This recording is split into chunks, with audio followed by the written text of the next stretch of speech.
You're a celebrity, Ducky. That's right. Somebody actually made a t-shirt with Ducky on it and sent me a picture of it. Arb's behind me. We're going to do Smoko with Arb in a minute. Just going to enter the madness up here. Let me just pan around for you guys. This is what I'm living with right now. Madness. Yeah. You've met them all before. Lots of stuff going on. There is. Lots of study like Are you winning? Getting there. Oh yeah? Yeah. These guys are doing all their study link stuff for next year. And our work stuff. And your work stuff, yeah. Because they're going to be working. Anyway, I'm going to walk out of here because there's just too much estrogen in there. Today's Smoko with Arb is actually Smoko, because it's actually Smoko with Dan and Arb now because Dan's on the job for the tree hut, which I haven't looked at this morning because I just got here. Are you happy with progress, bro? Yeah man, it's going good. Taking out a little bit of rot and placed the bottom plate and a stud. I'm ready to finish off the lining. You Cool. smell wild pork. Yes you do. Is it one of your pigs, bro? It is. Nice. The old salami, and Bruno's well into it. Bruno, where you go? Not for you, Bruno. Look at him. Care of Meat Solutions there, and Right. Yeah, James at Meat Solutions does a good salami. What's yours, Arb, today? avocado and cheese. So Avocado what's and that? cheese. Is that? It's not vegan. It's paleo. Oh yeah. Maybe I don't know. Yeah. And mine is a cup of coffee. Already had a cup of coffee with cream. Already had one. I needed one. So let's go and look at Dan Pigman's tree hut, see what's going on, then come back to these guys. Feed is going well. Today's quite a cool day for me because I've just released today, or it'll already be out by the time you see this, my album Shanties, Cheating Death and Whiskey. And it's got that song you guys might have heard on some of my songs, or some of my videos at least, called I Like Whiskey. Anyway, I also like the tree hut, and it's looking bloody good. There's our ladder to the top, and currently he's doing some of the lining. It's actually like, we'll take you up inside. Basically what it is the lining also acts as a bracing. It's like plywood bracing. Oh wow. So he's got this wall up here, this pan up there to the top. You can see the roof's got clear light, and he's just started on the side here. We're going to do a dog leg window in there to let light in as well. Go a bit further. Dan Pigman. We're good. We're good. So there's the dog leg window. It's where the sun rises. Got that nice big punga beside us there. And this is all south side. So there's a wall. And the windows on this side looking out down here. Check it out, check it out, check it out. And the old barn's beside me there. I'll pan right around. You can see this side here. It's a pretty cool backdrop, isn't it? So Data's going to stay in this here. She's going to be here for, because I bought an extra caravan, so her friends had a place to stay just for them, because I needed something in a hurry and this wasn't going to be finished.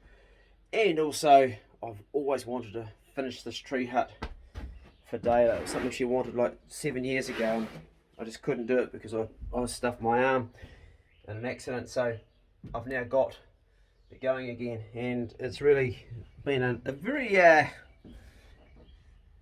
emotional to get it finished. I know it might sound bizarre to you guys, but she really wanted it bad, and I really wanted to finish it. And as I said the other day, I sort of put my pride in the way. I can finish this, but I couldn't finish it. And so now I'm paying someone to finish it, and it's well worth paying him too. He's doing a good job. Right, we're going to see how Arb's getting on, because I haven't had a catch up with him this morning. I've just been working on the release of my new CD, Shanties, Cheating, Death and Whiskey. It's got some very heartfelt songs. Most of the songs were written the day I came out of hospital a year and a half ago, and they were written in like 50 minutes. Smoko with Arb and Dan has turned a bit dark this morning. We're talking about you got the good wolf, you got the bad wolf inside your mind. Dan's just talking about the bad wolf. And as the chief Indian said to his grandson, when his grandson said, which wolf wins the battle that's going on in your head? Because all the time we've got this battle going on, and Dan's just been talking about his bad wolf. That was a bloody good story too, man. You said that so well. He told his bad wolf, fuck up! He said, just fuck up. But the chief gets asked by his grandson, which wolf wins the battle? And the chief Indian says, the one that you feed. Yeah, true, isn't it? Mm-hmm. Yep. tell us about your bad wolf, Arb. Do you have a bad wolf? Yeah, well, as I said, we talked privately about, I had some statins earlier on in Australia, and I had this constant pain, a knife about that wide, buried about that deep in the corner of my shoulder. I had some muscle trauma there from spraining my neck, so it was a downhill mountain bike wipeout, dislocated shoulder, dirt jump mountain bike wipeout, and then that just seemed to, the muscle effect from the statins potentially just went straight there. 24 hours a day, sleep, work, everything there. Went and worked at a bike shop 2 days a week as a mechanic, trying to figure out that it was carpentry work, or thinking it was carpentry work. And it was interesting. I was about 47 or something, and I'm thinking, if this is pain, this is 47, I don't really want to be here at 57, because it's just fucked and it's continual. Yeah. 24 hours a day continue, And I'm thinking, yeah, well, there's an easy way out of this if I need to, And in the end, the other part of the experiment was to stop the pills. I stopped the pills. 2 days later, the pain's gone, and it was like, phew. So the good wolf won that time. Yeah. Dan, do you want to talk about your good wolf, bad wolf, or you want to keep yourself? I can touch on it. Touch on it, bro, because it's a thing we all have. It's not like you have it, we've all bloody got it. Yeah. Yeah, my bad wolf's a shocker, eh? Yeah, the guts of it was not feeling like you've got full control of your own decisions. And the voice was saying, if you want to feel like you've got decisions and you've got control over your decisions, you've got to take drastic action in this moment. And I was driving at the time, and it was saying, off the road there, or off the road through that paddock, or off that cliff there, and then you'll know you've got real choice and real decisions that you can make. And that's weird, eh? Yeah, I've had that. So you're driving along and you think, what if I just drove into that oncoming truck? You have no regard to the guy in the truck and how it affect his life. It's just it's a mental thought that you go through. You're never going to do it, or you hope you're never going to do it, but there must be some people that do. Well, you don't know. My friend who was a Sparky, he was high tension Sparky like NZED, and he said when they went to their first block course, the tutor said to them, you're going to open a box, it's going to be 440 volts or 4,000 volts or whatever it is. There's a buzz bar, as they call it there, where it's all connected. You're going to want to touch it. You're going to want to touch it. You're going to want to touch it. You're going to open that box, you're going to look at it and you go, fuck, if I touch that, I'm dead.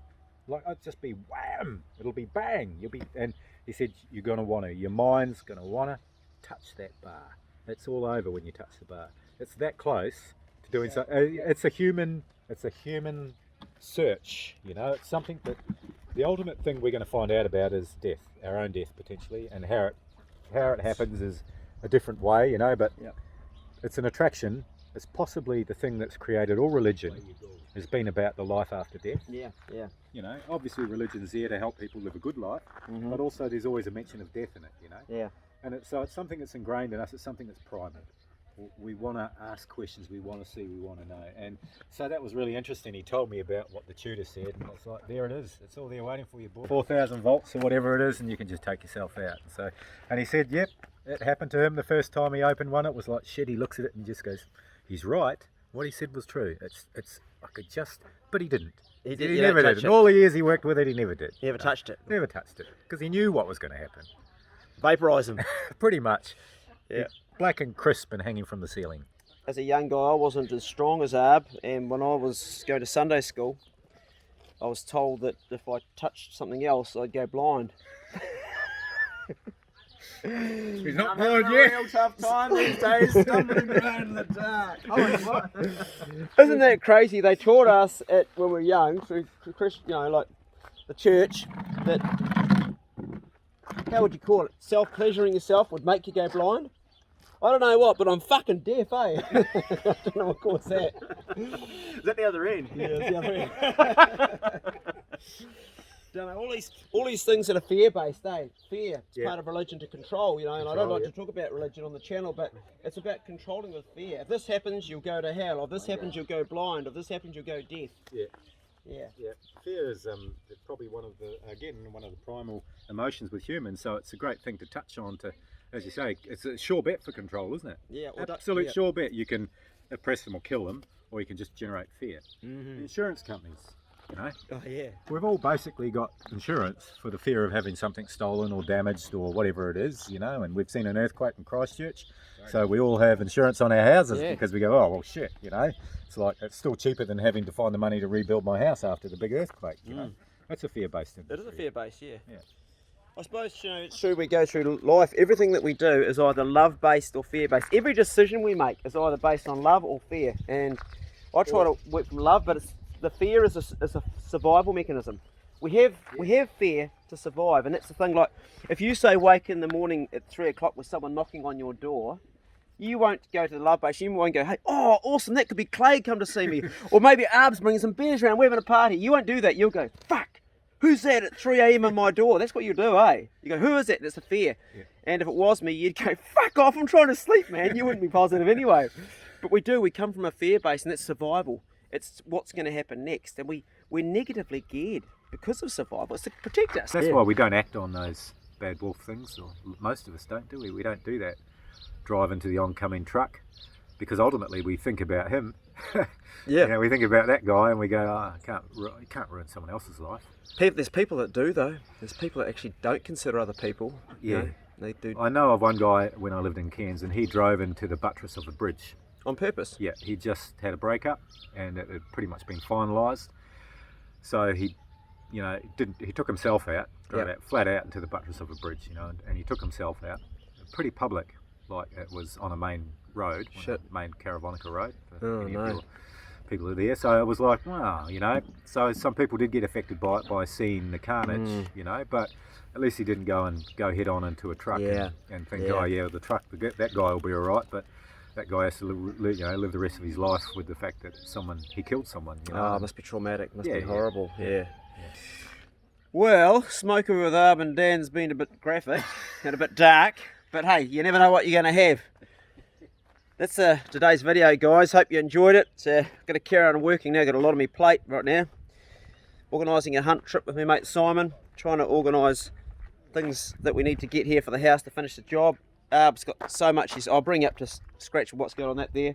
And also a tree hut. Plus I've got 5 young women to sort of balance, which is fun and challenging. I'll finish up by a saying that John Wayne said. He said, life is hard, but if you're stupid, it's harder. And he's bloody right. And I've done some stupid things, but really what I want to finish up by saying is you really have to do all the things in your life that are hard to have an easy life. That means you've got to do your training, you've got to do your fitness, you've got to do your good diet, you've got to get your sleep, you've got to do something on YouTube like this so people's lives are enriched, you've got to reach out to people when they need help, you've got to do everything that's often hard and face the hardest things, face your fears, and that way your life's easy. And if you're lazy and you just try to take the easy way all the time and not do your work and not be responsible and not take care of your diet and not take care of your sleep and not take care of the people you love, not take care of your relationships, then your life will be hard.